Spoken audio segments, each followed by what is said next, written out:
Audio Jungle.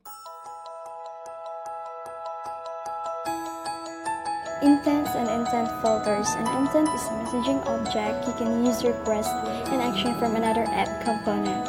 Although intents facilitate communication between components in several ways, there are three fundamental use cases. One is starting an activity. An activity represents a single screen in an app. You can start a new instance of an activity by passing an intent to start activity method. The intent describes the activity to start and carries any necessary data. Number 2 is the starting services. A service is a component that performs operations in the background without a user interface. With Android 5.0 API level 21 and later, you can start a service with Job Scheduler. Data.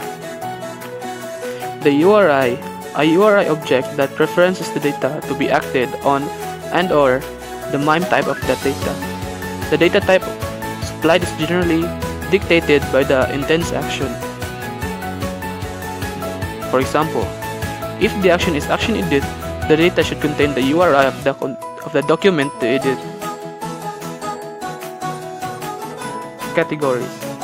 A string containing additional information about the kind of component that should handle the intent.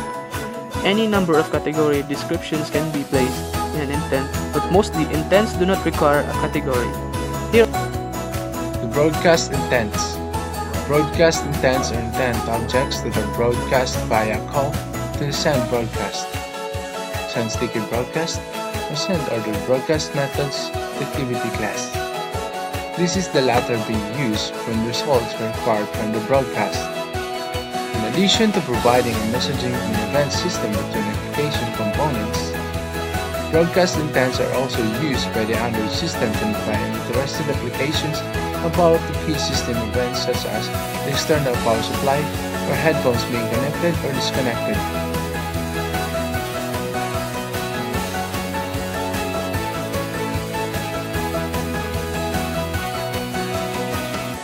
There are two types of intent.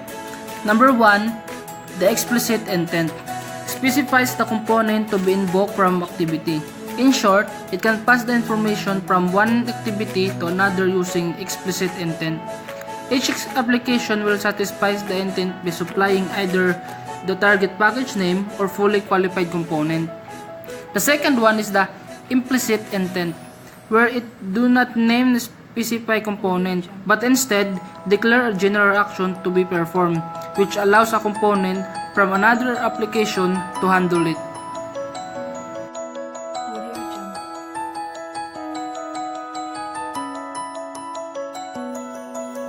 Building an intent subject carries information that the Android system uses to determine which component to start, such as component name, action, data, category, and flags. Component name is the name of the component to start. It is a component is optional if we're going to use an explicit intent, and if we're going to use explicit intent, then you need to specify the component name. Action is like the event of the component that you're going to use. It is a string that specifies the genetic action to perform, such as view and pick. It determines how the rest of the intent is structured, particularly the information that is contained. Here are some common actions for starting an action.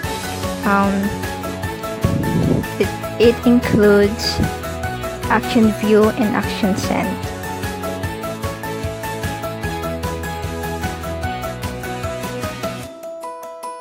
Extras. Key value pairs that carry additional information required to accomplish the requested action. Just as some actions use particular kinds of data URIs, some actions also use particular extras. You can add extra data with various put extra methods, each accepting two parameters, the key name and the value. You can also create a bundle object with all the extra data. You can insert the bundle in the intent with put extra. Created using Powtoon.